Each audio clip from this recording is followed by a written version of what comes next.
4 കോടി രൂപ ഒരു മൂവിയിൽ മുടക്കുന്നു.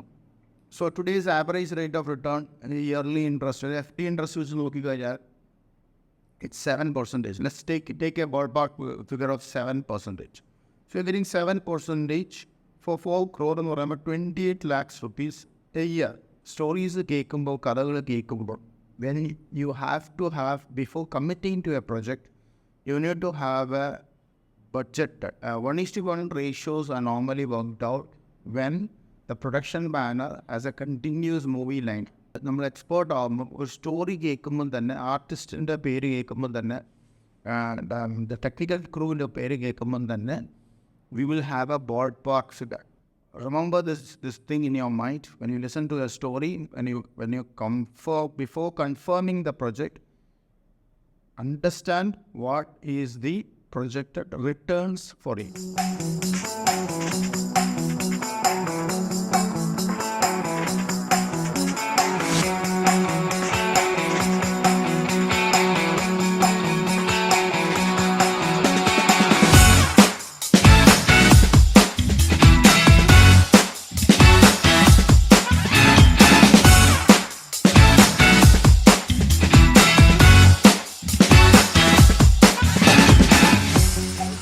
ചാനൽ ഫ്രണ്ട്സ്, അപ്പം നമ്മൾ കഴിഞ്ഞ എപ്പിസോഡിൽ കുറേ എപ്പിസോഡ്സ് നമ്മൾ കവർ ചെയ്തതിൽ നമ്മുടെ സ്ക്രിപ്റ്റ്, സ്റ്റോറി, പ്രൊജക്റ്റ് വാല്യൂ, ഇതിനെക്കുറിച്ചൊക്കെ നമ്മൾ സംസാരിച്ചു.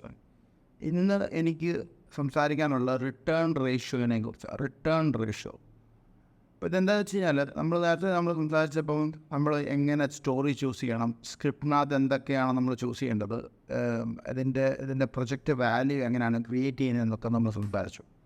അപ്പോൾ ഇത് പ്രൊഡ്യൂസേഴ്സിനായിട്ട് എനിക്ക് പറയാനുള്ള സാധനമാണ് റിട്ടേൺ റേഷ്യോ. ഈ റിട്ടേൺ റേഷ്യോ എന്ന് പറഞ്ഞാൽ, നിങ്ങൾ ഉദാഹരണം പറഞ്ഞാൽ, let's say that you are spending 4 crore for a movie. 4 crore രൂപ ഒരു മൂവിയിൽ മുടക്കുന്നു. So today's average rate of return yearly interest FD interest വെച്ച് നോക്കിക്കഴിഞ്ഞാൽ it's 7%. Let's take a ballpark figure of 7%. So you're getting 7% for 4 crore എന്ന് പറയുമ്പോൾ 28 lakhs rupees a year. Let's say that you start the movie and the movie got released within a year time, so your returns are back. So what I'm trying to tell you is that 4 crore മുടക്കിയ ഒരു മൂവിക്ക് 4 crore 28 lakhs കിട്ടുമ്പോഴാണ് നമുക്ക് break even ആവുന്നത്. So because in case, let's say that if that money is in a bank account, you are supposed to generate that money. So when you listen to stories കേൾക്കുമ്പോൾ, കഥകൾ കേൾക്കുമ്പോൾ, when you have to have, before committing to a project, you need to have a budget. Budget എന്ന് പറഞ്ഞാൽ ഒരു production കൺട്രോളറെ വെച്ചിട്ട് budget ചെയ്യണമെന്നല്ല ഞാൻ പറയുന്നത്. This is something you gain through experience. So you create a ballpark figure of returns. അതായത് 4 കോടി രൂപ ഞാൻ മുടക്കിയാൽ എനിക്ക് 4 കോടി രൂപ തിരിച്ചു കിട്ടും. This is the safe figure. പടം ഓടാതിരിക്കാം, പക്ഷേ ഓൺ എ സേഫ് ഫിഗറിൽ നമ്മൾ പറയുന്നു 4 കോടി രൂപ മുടക്കിയാൽ 4 കോടി രൂപ എനിക്ക് തിരിച്ചു കിട്ടും, which is called 1:1 ratio. 1:1 ratio returns എന്ന് പറയുമ്പോൾ is actually low for you. എന്തുകൊണ്ടെന്ന് പറഞ്ഞാൽ, you are not getting that interest portion. So if you listen to the story, if you work out to the script, if you work out with the artists and technicians, then you come out a figure which says that this project is 1:1 ratio. My recommendation is that do not do that project, especially new producers. That's ഞാനിത് പറയുന്നത്. കാരണം വെച്ച് കഴിഞ്ഞാൽ 1:1 ratios are normally worked out when the production banner has a continuous movie line. ഈ continuous movie line up averages എടുക്കും. Averages എന്ന് പറഞ്ഞു കഴിഞ്ഞാൽ ഒരു 10 മൂവി നമ്മൾ എടുത്തു കഴിഞ്ഞാൽ ഒരു 7 മൂവി ആവറേജ് ആയിട്ട് പോകും. ഐ എം ടോക്കിംഗ് 1:1 റേഷ്യോ, 1:2 റേഷ്യോന്ന് പോയിട്ട് ഒരു മൂവി ചിലപ്പോൾ ഫ്ലോപ്പ് ആവാം, അല്ലെങ്കിൽ നമുക്ക് റിട്ടേൺസ് എന്തെങ്കിലും കുറവാകാം, ഒരു മൂവി സൂപ്പർ ഹിറ്റ് ആവാം. അപ്പം ഇങ്ങനെ ലൈനപ്പിൽ ഒരു 10 മൂവി എടുക്കുമ്പോൾ ഓവറോൾ ഫിഗറിൽ you are on a profit stream. But you have a regular movie, you have a brand presence, you have things like. So ഈ അങ്ങനെ പ്രൊഡക്ഷൻ ബാനർ മാത്രമേ ഈ 1:1 റേഷ്യോയിലുള്ള മൂവീസ് എടുക്കാൻ പാടുള്ളൂ. Because if you have a continuous, if your intention is to continuously make movies, ഇങ്ങനെ എല്ലാ വർഷവും 1-2-3 movies വരുവാണെങ്കിൽ, even more than that, I'm saying minimum 2 to 3 movies a year, or more than that, you can go with 1:1 ratio. Otherwise, do not do 1:1 ratio movies. Now, how do you arrive at this figure of 1:1?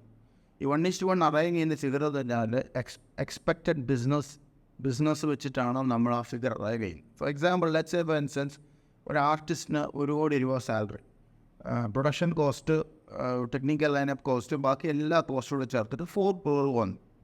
Now you go back and take averages of 3 movies. Last 3 മൂവിക്ക് എന്ത് ബിസിനസ്സാണ് ആ ആർട്ടിസ്റ്റിന് നടന്നത്, ആ നിങ്ങൾ വെക്കാൻ ഉദ്ദേശിക്കുന്ന artist, അതായത് project വാല്യൂവിനെ കുറിച്ച് ഓൾറെഡി പറഞ്ഞല്ലോ, നല്ലൊരു ആർട്ടിസ്റ്റിനെ ആയിരിക്കുമല്ലോ നിങ്ങൾ നോക്കുന്നത്. സോ ആ വെക്കാൻ ഉദ്ദേശിക്കുന്ന ആർട്ടിസ്റ്റിൻ്റെ last 3 മൂവീസിൻ്റെ theatrical collections. So you have to look at three things, guys. One, the theatre collections. How much money did they make theatre, including overseas, all India, or theatre collections in an average. 3 മൂവിയുടെ average എടുക്കാൻ പറഞ്ഞില്ല, total number divided by the 3, അതാണ് average എന്ന് പറയുന്നത്. അതായത് 100, ഇപ്പം 100, 120, 140 ആണെങ്കിൽ total എത്രയായി? 260 divided by 3. What are you getting, that's in called an average. So അങ്ങനെ ഒരു ആവറേജ് ഓൾ തിയേറ്ററിക്കൽ കളക്ഷൻസിൻ്റെ ആവറേജ് എടുക്കുക, പ്ലസ് സാറ്റലൈറ്റ് OTT ബിസിനസ്സിൻ്റെ ആവറേജ്, മ്യൂസിക് ആൻഡ് അതർ ബിസിനസ്സിൻ്റെ ആവറേജ്. ഇങ്ങനൊരു ആവറേജ് കണക്കെടുത്ത് കഴിയുമ്പോൾ you figure it out whether it is coming to 4 crore or plus, whatever it is. ഇത് ഈ ഒരു ബേസിലാണ് നമ്മൾ 1:1 റേഷ്യോയിൽ പുതിയ പ്രൊഡ്യൂസേഴ്സ് പടം ചെയ്യാൻ പാടില്ല എന്ന് പറയുന്നത്. Because it carries a higher risk for you to achieve that figure. ഞാൻ ഒന്നാമത്തെ കാര്യം പറഞ്ഞു, 28 ലക്ഷം രൂപയുടെ അതായത് FDIയുടെ ഇൻട്രസ്റ്റ് റേറ്റ് ഞാൻ പറഞ്ഞു, forget that. But there is always a chance, right? Cinema എന്ന് പറയുന്ന ഒരു X factor ഉണ്ടെന്ന് ഞാൻ നേരത്തെ പറഞ്ഞല്ലോ. So there is always a chance that the movie may not make 1:1. The movie may make 1:0.05. Sorry, 0.5. 1:0. അതായത് 4 കോടി രൂപ മുടക്കി നമുക്ക് 2 കോടി രൂപ തിരിച്ചു കിട്ടിയുള്ളൂ. 2 കോടി രൂപ loss. So figuring it out, ഇത് സ്റ്റോറിക്കകത്തും ബന്ധമുണ്ട് കേട്ടോ. സർട്ടൻ ടൈപ്പ് ഓഫ് സ്റ്റോറീസ് വെനേജസ്. ഇതുകൊണ്ടാണ് ഞാൻ നേരത്തെ എപ്പിസോഡിൽ നിങ്ങളിത് കണ്ടിട്ടില്ലെങ്കിൽ സ്റ്റോറിയുടെ എപ്പിസോഡ് പോയി ഇത് കാണും. സേഫ് ബെറ്റ് സ്റ്റോറീസ് ചൂസ് ചെയ്യാനുള്ള സ്റ്റോറീസിനെ കുറിച്ച് ഞാൻ പറഞ്ഞിട്ടുണ്ട്. So certain stories does not drive people into the theatre. എൻ്റെ ഒരു ഉദാഹരണം എന്നാൽ നമ്മുടെ ഹൊററിനെ കുറിച്ച് പറഞ്ഞല്ലോ. ഇപ്പം ബ്രഹ്മയുഗം എന്ന് പറയുന്ന മമ്മൂക്ക അഭിനയിച്ച പടം. Now comparing to other Mammootty movies, Brahmayugam did not collect that much amount of money because the number of people who is interested to see horrors movies in theatre in Kerala is less, especially families. Families don't go to with kids to horror movies. അത് നമുക്ക് എല്ലാവർക്കും അറിയുന്നതാണ്. So obviously the collection will be very less compared to his other movies. Now if you decide to go with a horror movie, what happens is that when you do this calculation, the projecting the cost, projecting the returns, the return of ratios calculate ചെയ്യുമ്പോൾ if it is 1:1, I would recommend that you do not go forward because there is a possibility because of the subject that you are not going to get a huge collection in theatre. It may do business based on the artist. But Brahmayugam വേറൊരു artist, അതായത് മമ്മൂക്ക അല്ല, അത് വേറൊരു നിങ്ങൾ ഒരു value ഇല്ലാത്ത artist അത് അഭിനയിച്ചിരുന്നെങ്കിൽ അത് ഓടുമായിരുന്നോ? ഒരിക്കലും ഓടില്ല. I believe the producer might have run a profit in that movie, but that's because you have Mammukka as an artist in that. അപ്പോൾ അത് നിങ്ങൾ മനസ്സിലാക്കും. So when you look at this, my recommendation എന്താണെന്ന് വെച്ചാൽ നമ്മൾ ഈ ബഡ്ജറ്റ് ഉണ്ടാക്കി, budget budget ഉണ്ടാക്കുക എന്ന് പറഞ്ഞാൽ when you listen to the story, when you are so expert in your field. എൻ്റെ ഫീൽഡ് നമ്മൾ എക്സ്പേർട്ട് ആവുന്നത്, നമ്മൾ എക്സ്പേർട്ട് ആകുമ്പോൾ ഒരു സ്റ്റോറി കേൾക്കുമ്പം തന്നെ, ആർട്ടിസ്റ്റിൻ്റെ പേര് കേൾക്കുമ്പം തന്നെ, ടെക്നിക്കൽ ക്രൂവിൻ്റെ പേര് കേൾക്കുമ്പം തന്നെ we will have A bold park figure. അത് ഒരു ആവറേജ് ഫിഗർ നമുക്ക് കിട്ടും മനസ്സിൽ. ഇത്ര കോടി രൂപ മുടക്കിയാലും ഈ പടം ചെയ്യാൻ പറ്റുള്ളൂ. The same time you can get in to the returns also. So പറഞ്ഞതെന്ന് വെച്ചാൽ when I do movies, I will look at minimum 1:2. 1:2 ആണ് എൻ്റെ ടാർഗറ്റ്. അതായത് എൻ്റെ മനസ്സിലുള്ള റേഷ്യോ 1:2 ആണ്.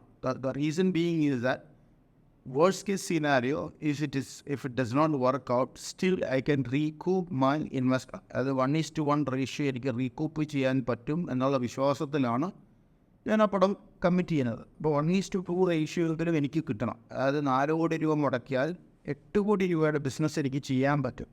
ചെയ്യാൻ പറ്റിയില്ലെങ്കിൽ worst case scenario I can fall back in to 4 crore. ഇതാണ് എൻ്റെ ഒരു calculation. There is a saying in English that aim for the stars, you may land on the moon. എന്ന് പറയുന്ന ഒരു ചൊല്ലുണ്ട്. The same thing we are doing. See, X factors is there in movies. അത് ഈ ഞാൻ നേരത്തെ episode പറഞ്ഞതല്ല, അതിന് തയ്യാറാവുന്നവർ മാത്രമേ മൂവി ഇൻഡസ്ട്രിയിൽ വരാൻ പാടുള്ളൂ. You can do all your calculated risk, calculated gain. Sometimes it doesn't work out. Sometimes it works out. So there is an X factor to it. So my recommendation is that you go minimum of 1:2. Now, what is the industry standard? Hollywood മുതൽ ഇങ്ങോട്ടെന്ന് പറഞ്ഞു കഴിഞ്ഞാൽ the industry standards is they work out on 1:6. 1:6 Hollywood പല സ്റ്റുഡിയോസും work ചെയ്യുന്നത്. അതായത് ഒരു രൂപ ഇറക്കിയാൽ 6 രൂപ തിരിച്ചു കിട്ടണം. 1:6 and 1:3 is an average figure where people look at it. When you look at super hit movies, it normally achieves 1:3 to 1:6. ഇതാണ് super hit ആവുന്ന movie based on the budget. ഞാൻ പറയുന്നത് ഇപ്പം 300 കോടിക്ക് പടം എടുക്കുമ്പോൾ നിങ്ങൾക്ക് 1000 കോടി കിട്ടുമെന്ന് പറഞ്ഞാൽ ഇറ്റ്സ് 1:3 കവർ ചെയ്തതെന്നാണ് അതിൻ്റെ അർത്ഥം. Now, ഞാൻ നേരത്തെ പറഞ്ഞ പോലെ certain movies, the lower budget movies, when it becomes hit, it drives more ratio balance to it. So, ഒരു ഉദാഹരണം പറഞ്ഞാൽ ഐ തിങ്ക് മരക്കാർ എന്ന് പറയുന്ന പടവും ജാനമൻ എന്ന് പറയുന്ന പടവും അടുത്തടുത്ത് ഇറങ്ങിയ ഒരു പടങ്ങളാണ്. But return on investment ROI Janeman was a better ROI than Marakkar. But Marakkar had a bigger initials and bigger collections, of course, bigger collections. But at what cost? So, because cost has to be considered as well, right? So, you have an input cost and then based on that one, you generate a profit. So, ഈ return ratios പ്രൊഡ്യൂസേഴ്സിൻ്റെ അടുത്ത് ദയവായിട്ട് ഞാൻ പറയുവാണ്. ഒരു director വന്ന് കഥ പറയുമ്പോൾ ആ ഡയറക്ടറിൻ്റെ even you can take the directors, അല്ല ഫോർഗെറ്റ് ദി ആർട്ടിസ്റ്റ്. നിങ്ങൾക്കൊരു സീനിയർ ആർട്ടിസ്റ്റ് ഡയറക്ടർ ഹിറ്റ് കോസ്റ്റിനായിട്ട് കൊടുക്കുന്ന ഡയറക്ടേഴ്സ് വന്ന് കഥ പറയുമ്പോൾ let's say that you're playing it safe with new artists ആണെന്ന് ചിന്തിക്കുക. So, the directors in the past 3 movies എത്ര രൂപയുടെ ബിസിനസ്സാണ് ഇത് നിങ്ങൾക്ക് ചെക്ക് ചെയ്യാം. ചെക്ക് ചെയ്ത് you come out with a figure. You can come out with a figure and say, okay, ഇത് 1:1 ആവും. ഞാൻ 1:1 റേഷ്യോയിലുള്ള ഒരു പടങ്ങളും ഞാൻ തൊടാറില്ല. അങ്ങനെ 1:1 റേഷ്യോ വന്നു കഴിഞ്ഞാൽ ഞാൻ അപ്പം തന്നെ ആർട്ടിസ്റ്റിനടുത്ത്, അതായത് ഈ 1 കോടി 2 കോടി രൂപ ചോദിക്കുന്ന ആർട്ടിസ്റ്റ് ഉണ്ടല്ലോ, ഈ ആർട്ടിസ്റ്റിൻ്റെ അടുത്ത് ഞാൻ പറയും become part of the project എന്ന് പറയും. അതായത് ഞാൻ റെമുനറേഷൻ തരില്ല, you become part of the project ഞാൻ ക്ലിയർ കട്ടായിട്ട് പറയും. അപ്പോൾ അത് തയ്യാറല്ലെങ്കിൽ ഐ വിൽ ഫോർവേഡ്. ഈ 1:1 പ്രൊജക്റ്റിൻ്റെ ഈ ആർട്ടിസ്റ്റിൻ്റെ ഇൻട്രസ്റ്റ് എന്താണെന്ന് നിങ്ങൾക്ക് അറിയാം. ആർട്ടിസ്റ്റ് ഡയറക്ടേഴ്സിൻ്റെ ഇൻട്രസ്റ്റ് പറഞ്ഞാൽ ആ പടം ഇറങ്ങി കഴിയുമ്പോൾ അവർക്കൊരു അവാർഡ് കിട്ടും. ആർട്ടിസ്റ്റിന് അഭിനയിച്ച് മറിച്ചിട്ട് അവർക്കൊരു അവാർഡ് കിട്ടും, ചിലപ്പോൾ ഡയറക്ടറിനൊരു അവാർഡ് കിട്ടും. So the loser is definitely the producer. So അതാണ് ഈ ആർട്ടിസ്റ്റിന് ഭയങ്കര ഇമ്പോർട്ടൻസ്. ഞാൻ ഈ കഴിഞ്ഞ വർഷം എനിക്കൊരു പ്രൊജക്റ്റ് വന്നു. It's A good director, good artist. എൻ്റെ അടുത്ത് ഇത് പറഞ്ഞ് ആ റേഷ്യോ എല്ലാം നോക്കിയപ്പം 1:1 റേഷ്യോ ആണ്. So I went back to the artist and told listen, പൈസയും തരത്തില്ല, you become a production partner in this one. Because ആർട്ടിസ്റ്റിന് വേണ്ടിയിട്ട് പ്രൊഡക്ഷൻ മാനേജറുള്ള ഞാൻ പറഞ്ഞു, you become a production partner in this, then we can do it. അപ്പോൾ അങ്ങനെ ആകുമ്പോൾ എനിക്ക് ഒരു 4 കോടിക്ക് തീരുന്ന പ്രൊജക്റ്റാണ്. ആർട്ടിസ്റ്റിൻ്റെ റെമുനറേഷൻ അതിനോട് കുറച്ച് വരുമ്പോഴത്തേക്കിന് I can do that project in 2.5 crore, which is a safe bet. 2.5 crore വരുമ്പോൾ അതിനനുസരിച്ച് ആർട്ടിസ്റ്റിൻ്റെ റെമുനറേഷൻ പ്ലസ് അതിൻ്റെ പ്രോഫിറ്റ് മാർജിൻ കൊടുത്താൽ മതി. But the artist was not ready to do it. But anyway, another producer is doing it. That's good for the director. But so, guys, the producers who are hearing me, remember this thing in your mind when you listen to a story. When you before confirming the project, understand what is the projected returns for it. Because if it is 1:1, do not do the movie. If it is 1:2, go for it. Because as I said earlier, even if the movie gets into a bit of a flop, where it doesn't collect, you can still fall back into 1:1 ratio. That means your investment is safe. So anyway, I believe I've covered this portion probably. If you have any questions, please do not hesitate to contact me. I have my email address. You can call on the numbers provided. I will definitely answer all the queries. So one by one, I'm covering the chapters which I want to talk to the producers. ഞാനിപ്പോൾ ഇത് ചെയ്യുന്ന ഈ videos ഒക്കെ ചെയ്യുന്നതിൻ്റെ ഉദ്ദേശം ഈ existing ഡയറക്ടേഴ്സിന് ഞാൻ പറയുന്നില്ല, ഈ നമ്മുടെ ഇൻഡസ്ട്രിയിലുള്ള ഡെബ്യൂ ഡയറക്ടേഴ്സ്, പുതിയ പ്രൊഡ്യൂസേഴ്സ്, പുതിയ artist, technicians, for you to understand the different areas of protection. How a movie is made. Movies are not just happening overnight. If you have calculated. ഞാൻ ഒറ്റ കാര്യം ഞാൻ പറയുന്നുള്ളൂ, മൂവി ഇൻഡസ്ട്രിയിൽ ഇറങ്ങുമ്പം you take calculated risk, do not jump. ഈ കഴിഞ്ഞ ആഴ്ച ഇറങ്ങിയൊരു പടം എനിക്കറിയാവുന്നൊരു ഒരു 3 ആഴ്ചക്കുള്ളിൽ ഇറങ്ങിയ 9 കോടി രൂപയുടെ ഒരു പടം അട്ടർ ഫ്ലോപ്പായിരുന്നു. Because no director value, no producer value and no artist value. 9 crore ചിലവാക്കിയിട്ട് ഓവറോൾ കേരള കളക്ഷൻ 50,000 rupees പോലും കിട്ടിയിട്ടില്ല. ഇതാണ് എൻ്റെ ഇന്നത്തെ അറിവ്. പടം ഞാൻ ഈ വീഡിയോ ചെയ്യുന്ന ദിവസവും പടം ഓടുന്നുണ്ട്, ഷോസ് ഒന്നും നടക്കുന്നില്ല, ഒരു തിയേറ്ററിൽ നടക്കുന്നില്ല. Imagine guys, 9 crore with a new artist, new director. You could have done as tier 2. Tier 1 എന്ന് ഞാൻ പറയുന്നില്ല. ഒരു tier 2 ആർട്ടിസ്റ്റിൻ്റെ വാല്യൂ ഉള്ള ആർട്ടിസ്റ്റിൻ്റെ പ്രൊജക്റ്റ് ചെയ്യാം. So why blasting your money off? So anyway, thank you very much for listening to me. Thanks for all the subscribes, likes and shares. എനിക്ക് mail അയച്ചവർക്കെല്ലാം ഞാൻ തിരിച്ച് response ചെയ്തിട്ടുണ്ട്. I believe you guys have got it. Thank you very much for watching my channel. Thank you.